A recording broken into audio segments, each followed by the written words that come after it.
Good morning. Let's talk about happy. I just noticed that I look like a little present with that tree behind me and this robe. This is a robe. This is not wrapping paper. I'm not wrapping. I'm not saying that I'm a gift. Okay. Happy is a word that I don't like that much. I think it can be a bumper sticker. It's something I think we put way too much weight on, right? But let's talk about it. This is my take on happy. I don't think that you can be happy, like a consistent happy. Yes, you could find moments of joy, right? But like a rock skipping across the lake, it's touch and go. I'm talking about a deeper cut of happy. I'm talking about happy being the default. I'm talking about being more happy than depressed or sad, right? Most of us, that is not the case. I know for me, being happier is new. I used to definitely be more panicked, worry, dread, sad, depressed. That was my default, right? That was generally the state that I was in, and then I would hit moments of happy. But to be a consistently happy, this needs to happen. You have to have this, and this is my point in this video: is you can't be happy if your body believes, not your mind, your body believes that the sky is falling. So let me explain. It doesn't have to be like you're panicking because you feel like you're being drafted to go to war. It can be a subtle, and I think most people feel this. I know I did, a very subtle panic. And maybe the panic is coming from, not being able to pay bills, not knowing what you want to do with your life, feeling like you're never going to find the one, being in a job that is not making you happy, not fulfilling, not meaningful, right? So I've felt all of the above. Living in that state where your body feels that fight or flight, that subtle fight or flight, I think that in most of us do, or many of us do, especially with this last year, that it's impossible to be consistently happy when your body's in that state, you know? So when I talk about life design and building happy, I think you have to ask yourself the parts of, like, break your life down, right? Where in your life do you feel unsafe? So let's start there. At work, do you feel unsafe? Unsafe because it's toxic, or unsafe because you don't have the freedom to work in a way that's honest to you. So you feel like it's just, punching the clock, and you don't feel at your potential, right? That there's unsafety there too. So it's not just being in an abusive space. So if you feel unsafe at work, right? If you feel unsafe in your relationship, obviously, if you're in a relationship where you're walking on eggshells, where it's toxic, where there's no communication, where you're hiding, where you're taking a long way home, right? Because you don't want to face shit. It doesn't have to be throwing chairs to be unsafe, right? It can be just that maybe the relationship has expired and you're in something that you don't want to be, but you're in it because you're scared, right? That's still a relationship that's unsafe, right? There's cracks in that container, even if their hairline cracks. What about with friends? If you are in friendships that are lopsided, if you're in friendships where you are giving more than receiving, if you're in friendships where you're the person that that everyone kind of expects to, or verbally vomits on, or is the emotional punching bag, or is the one that gets taken advantage of, then that space is unsafe, right? What about family? Are you in family situations where there's just a lot of anxiety and toxicity, and it's lopsided, and there's people who haven't grown?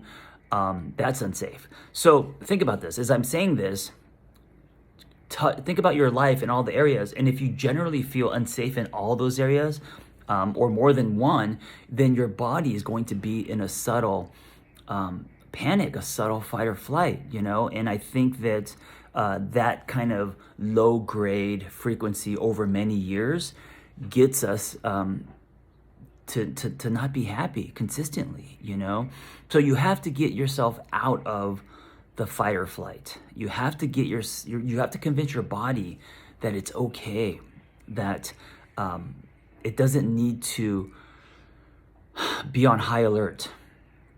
most of my life, I mean, starting from age 10, because my dad, and he didn't do this on purpose, but he lived with his emotions on his sleeve. And so when I came home, and this is probably why I was always outside playing, there was always this worry that we're not going to be able to pay the bills, that we were in debt, that, you know, how much did we sell in the family business? There was always this cloud of panic, right?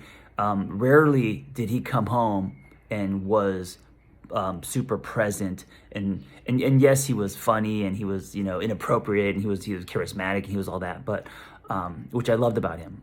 But he didn't provide a safe space where he protected the kids and family from feeling this panic. So when I was growing up, it was more like financial panic.